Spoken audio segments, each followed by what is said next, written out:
Bonjour à tous, bien-aimés. J'aimerais partager avec vous une lecture dans Lévitique chapitre 9. Lévitique chapitre 9, et puis on lira une toute petite partie les premiers versets du chapitre 10. Donc Lévitique chapitre 9, il nous est dit ceci à partir du verset 22.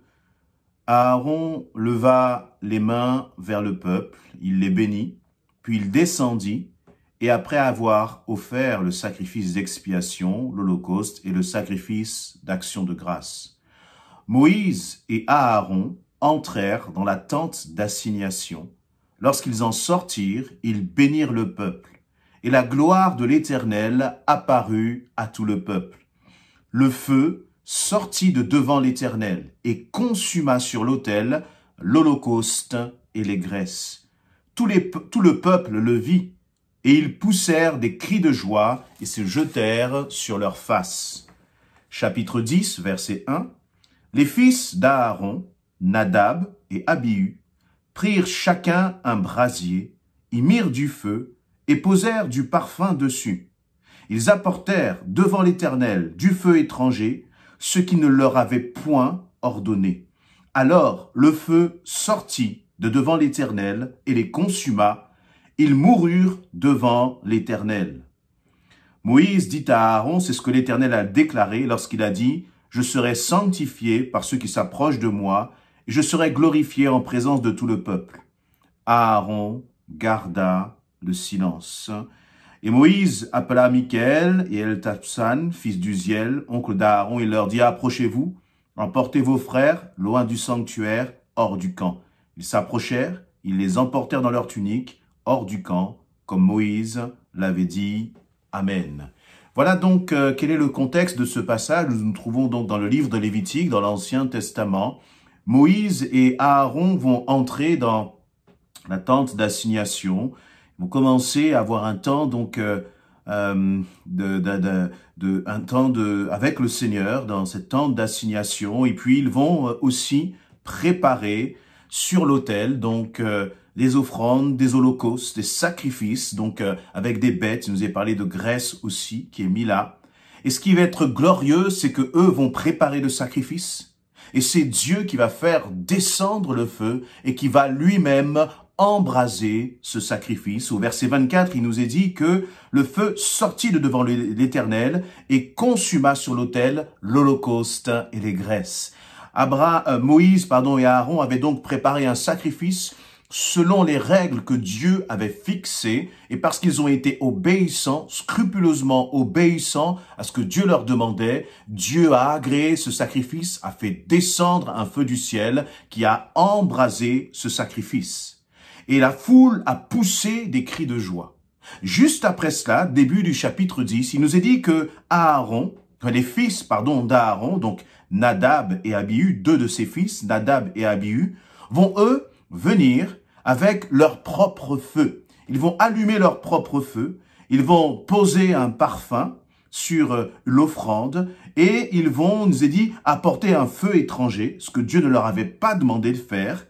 Et ce qui va se passer, eh bien, c'est que le feu qui avait consumé l'offrande dans le cas de Moïse et d'Aaron, eh bien, il nous est dit qu'un feu va sortir de l'Éternel et va consumer Nadab et Abihu, qui vont mourir sur le champ devant l'Éternel. Aaron va donc voir sous ses propres yeux ses deux fils mourir sous ses yeux parce qu'ils n'ont pas obéi à ce que Dieu leur avait demandé de faire. Et je voudrais que nous puissions méditer quelques instants sur ce passage. Trop souvent, parfois, nous comportons peut-être parfois avec un peu de légèreté avec notre Dieu, sous une fausse compréhension de l'amour de Dieu. Nous croyons que nous pouvons faire n'importe quoi. Sous une fausse compréhension de l'amour de Dieu, nous sommes parfois un peu légers avec la parole de Dieu, avec ce que Dieu nous dit. Quand Dieu te demande de faire quelque chose, eh bien, il attend de l'obéissance de notre part, parce que nous sommes son peuple. Et nous pouvons effectivement faire et décider de faire ce que nous voulons. Tu peux décider de faire comme tu veux, en pensant que sous une fausse définition de Dieu est amour, que Dieu te comprendra. que Dieu finalement, te donnera gain de cause, que Dieu te donnera raison, que Dieu te bénira quand même. La réalité, je ne dis pas que Dieu va faire descendre la foudre sur toi à chaque fois que tu pécheras. Mais ce qui est clair, c'est que chaque fois que nous nous entêtons, chaque fois que nous désobéissons, chaque fois que nous ignorons les règles que Dieu nous donne, chaque fois que nous ignorons sa volonté, il y aura une conséquence. Pourquoi? Parce que ce Dieu qui est plein d'amour, c'est un Dieu qui est juste. C'est un Dieu qui est saint. Et d'ailleurs, on le voit très bien parce que au verset 3, Dieu va dire « Je serai sanctifié par ceux qui s'approchent de moi ». Et j'aimerais qu'on puisse réfléchir quelques instants à cela. Nous qui sommes enfants de Dieu, nous disons et nous prions « Seigneur, je veux m'approcher de toi. Seigneur, je veux rentrer dans ton intimité. Seigneur, je veux mieux te connaître. » Oui, mais réalisons que de dire cela, ça entraîne une responsabilité, ça entraîne des conséquences. Dieu va dire, je serai sanctifié par ceux qui s'approchent de moi. Si tu veux être un enfant de Dieu, si tu veux t'approcher de Dieu, il va falloir être déterminé à marcher dans la sainteté, dans la pureté, à marcher dans l'obéissance à ce que Dieu te demande de faire. Parce que sinon, la réalité, c'est qu'il vaut mieux s'éloigner de Dieu. Si c'est pour marcher dans la rébellion, si c'est pour marcher dans la désobéissance, si c'est pour marcher dans la légèreté spirituelle, il vaut mieux s'éloigner de Dieu. À tel point que réfléchissons quelques instants. Quel était le rôle de Nadab et Abihu? Nadab et Abihu étaient des fils d'Aaron, c'est-à-dire qu'ils étaient sacrificateurs parce qu'ils faisaient partie de la tribu des sacrificateurs. Ils étaient sacrificateurs. Donc, de par leur statut, de par leur rôle, ils avaient ce droit, justement, d'entrer dans la tente d'assignation. Ils avaient ce droit de préparer les sacrifices. Et ce n'était pas un droit qui était octroyé, qui était, valable pour tout le peuple d'Israël. Dieu s'était choisi une tribu spécifique pour accomplir ces actes-là. Et ils avaient le privilège, donc eux, d'une certaine façon, de s'approcher comme toi aujourd'hui, comme toi et moi, nous sommes enfants de Dieu. Et parce que nous sommes enfants de Dieu, nous avons un privilège. Pour nous, le voile a été déchiré. L'obstacle qui nous séparait de Dieu a été ôté par le sang précieux de Jésus-Christ. Et par ce sang précieux, qui est le symbole même de la grâce, de l'amour de Dieu pour nous, parce que Dieu nous a aimés, nous pouvons nous approcher de lui, mais parce que Dieu nous a aimés et que nous pouvons nous approcher de lui, nous ne pouvons pas marcher dans la rébellion. Nous ne pouvons pas marcher dans une désobéissance consciente à l'Éternel, mais il nous faut marcher dans l'obéissance. Parce que si nous refusons de marcher dans l'obéissance, il faut être conscient que la sanction sera plus sévère à l'égard de quelqu'un qui est enfant de Dieu, parce que tu n'es plus ignorant, tu connais la pensée de Dieu, tu connais la volonté de Dieu. Alors le Seigneur te demande, accomplis sa volonté dans ta vie, parce que sinon les conséquences seront désastreuses. Et voyez ce qui est arrivé à Nadab et Abihu. Toute la foule était là et a dû être saisie parce que Dieu a fait. Et le Dieu du livre des Lévitiques n'a pas changé. Le Dieu qui est là maintenant en 2020, c'est le même Dieu qui parle encore aujourd'hui et qui nous met en garde encore aujourd'hui et qui nous appelle à marcher dans la sainteté,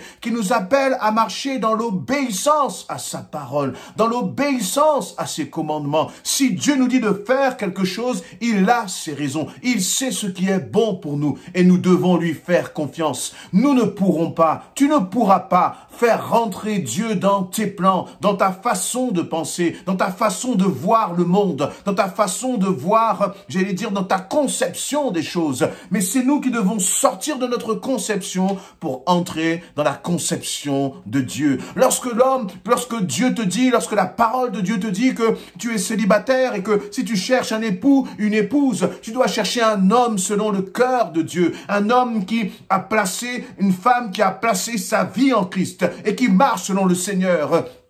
Laisse-moi te mettre en garde. Tu ne peux pas jouer avec la parole de Dieu. Tu ne peux pas te dire, je vais chercher quelqu'un dans le monde. Je vais chercher quelqu'un qui ne connaît pas le Seigneur parce qu'il a un bon cœur et Dieu comprendra. Dieu ne comprendra pas. Dieu ne changera pas sa volonté. Mais ce Dieu qui t'aime, il te met en garde et il te dit, mon enfant, ne fais pas cela. Obéis-moi. Obéis-moi, et là tu verras ma bénédiction dans ta vie. Lorsque Dieu te dit de le mettre en tout premier, et que toi tu veux mettre tes projets, tu veux mettre tes désirs, tu veux mettre tes passions, tu veux mettre ce qui toi te porte sur le cœur, ce qui compte pour ton cœur, avant ce qui compte pour le Seigneur. Là aussi le Seigneur te met en garde, parce qu'il dit cherchez d'abord mon royaume et ma justice, et toutes choses vous seront données par-dessus tout. Lorsque le Seigneur te dit mets-moi en premier, fais-le. Lorsque le Seigneur te dit pardonne face à la colère, pardonne. Lorsque le Seigneur te dit, va là-bas, vas-y, sois soumis à sa volonté. Si réellement tu dis, Seigneur, je veux m'approcher de toi, Seigneur, je veux plus te connaître, alors réalise que ton désir de connaître plus le Seigneur, de t'approcher plus de lui, eh bien,